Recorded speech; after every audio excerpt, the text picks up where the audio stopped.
99% of survival gear is trash. Only these 5 tools actually save your life. The frontier was not one with gimmicks. It was one with steel, fire, and hard lessons paid for in frostbite and bone.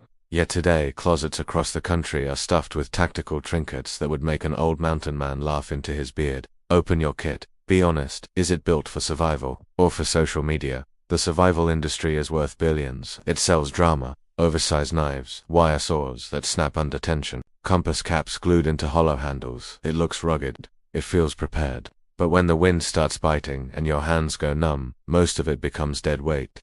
Here at Prepper's Survival Blueprint, we cut through fantasy. Because survival is not about looking ready, it is about staying alive. And staying alive follows one brutal law. The rule that decides who lives. Every serious survival instructor teaches the rule of threes. 3 minutes without air. 3 hours without shelter in harsh weather. 3 days without water. 3 weeks without food. Notice what is last. Food. Yet most beginners pack fishing kits and snares before they pack real shelter. Historically, that mistake has cost lives. Search and rescue data shows exposure and dehydration kill far faster than starvation in wilderness emergencies. So we build our kit accordingly. Not around ego, around biology. These are the 5 tools that matter. Tool 1: the bivvy that traps heat. Before there were nylon tents, trappers slept wrapped in wool and animal hides. They understood insulation was life. Today, we have something lighter and more efficient. A heavy-duty mylar bivvy bag. Not the dollar store foil sheet that tears in wind. A real, tear-resistant, sleeping bag-style emergency bivvy. Here is the science. The human body loses heat through radiation, conduction, convection, and evaporation. A proper bivvy tackles 3 of the 4 instantly.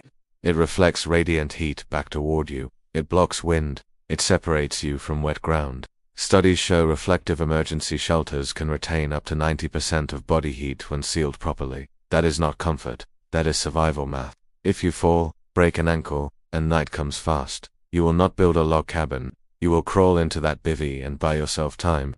It weighs ounces. It can mean hours, and hours mean rescue. Tool to fire that never quits. Ali. Arctic explorers learned something harsh. Matches fail, lighters freeze, fuel runs out. Enter the ferrocerium rod.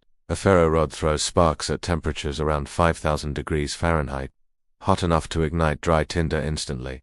It works wet. It works cold. It does not rely on fuel pressure like a lighter, which can fail in freezing conditions. This is not theory. Militaries issue ferro rods in survival kits for one reason: reliability. Pair it with simple tinder, cotton balls mixed with petroleum jelly. Burn for several minutes, long enough to dry small sticks and build flame. Fire does more than warm you. It dries clothing, boils water, signals aircraft, and perhaps most important, it steadies the mind. Studies in survival psychology show morale dramatically improves once a fire is established. The flame becomes proof that you still have control. Control is everything. Tool 3: the bottle that purifies water. Water kills quietly. Many preppers carry plastic bladders or filter straws. Filters are useful, yes, but they have weaknesses. If a filter freezes after use, the internal membrane can crack. You will not see the damage, but bacteria and protozoa will pass straight through. Boiling, on the other hand, is absolute. At a rolling boil, pathogens that cause diseases like Giardia and Cryptosporidium are neutralized. That is why Tool 3 is simple. A single-wall stainless steel bottle. Single wall is critical. Double-wall insulated bottles can explode if placed in fire due to pressure buildup.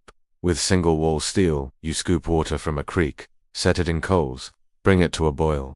Safe. Historically, boiling has been the gold standard of water purification long before filters existed. It requires no replacement parts, no cartridges, no guesswork. It also doubles as a hot water heater for your shelter. Fill it with heated water, seal it, slide it into your bivvy near your core.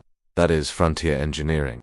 One tool, multiple roles. Tool for the knife that does not break. Now we confront the sacred cow of survival marketing. The giant Rambo knife, hollow handle, compass cap, sawback spine. It looks unstoppable until you baton it through hardwood and the handle shears off. A survival knife must be full tang. That means the steel runs from blade tip through the entire handle, one solid piece. Historically, frontiersmen carried modest blades, 4 to 5 inches, not machetes, not swords, practical tools for carving traps, shaping stakes, and splitting kindling. Why split wood? Because in wet conditions, the interior of a log is often dry. Batoning a knife through a log exposes that dry core. Without that ability, fire becomes nearly impossible in rain. Folding knives have hinges. Hinges fail under torque. In comfort, they are fine. In crisis, they are risk. Carbon steel holds an edge well and is easy to sharpen in the field. It may rust if neglected, but rust can be cleaned. A snapped blade cannot be fixed. This is not about intimidation, it is about integrity. Tool 5 cordage that multiplies options. Rope built empires.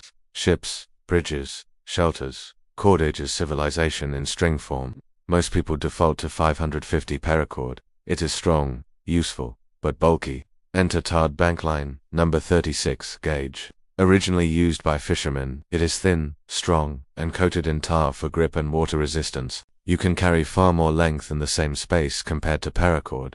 And in survival, length matters. You will tie shelters, repair gear, hang food away from animals, create improvised splints, construct traps if needed. You rarely need to hoist a truck, you need versatility. Quantity becomes quality. The 6th tool: you cannot pack all the gear in the world, means nothing without discipline. Panic is the real predator. When lost, the body floods with stress hormones. Heart rate spikes. Fine motor skills degrade. Decision-making narrows. People abandon packs. They wander. Search and rescue reports repeatedly show victims found with usable gear they never deployed, because they never trained with it. A ferro rod demands practice. A bivvy must be tested before your fingers are numb. Knives require sharpening skill. Even tying solid knots takes repetition. Survival is not gear ownership, it is skill ownership. The old frontier wisdom still holds. Fear makes you careless. Calm keeps you calculating. Strip the kit down to survival. Instructors often teach the 5 C's: cover, combustion, container, cutting, cordage. Look at your pack again. Does every item serve one of those roles? If not, question it. Ounces become pounds. Pounds become fatigue. Fatigue becomes mistakes. The wilderness does not care about branding. It responds only to physics and preparation. These 5 tools do not make you invincible. They give you leverage. They turn chaos into procedure. They transform exposure into insulation, dirty water into hydration, wet wood into flame. That is the difference between a story told around a campfire and a name read in a report. Here at Prepper's Survival Blueprint, we do not chase fantasy, we chase capability. If this sharpened your thinking, subscribe and stand with us. Share this with someone who needs to ditch the gimmicks. The frontier spirit is not dead, it is simply waiting for disciplined hands to carry it forward. Stay ready, stay steady, and I will see you in the next lesson.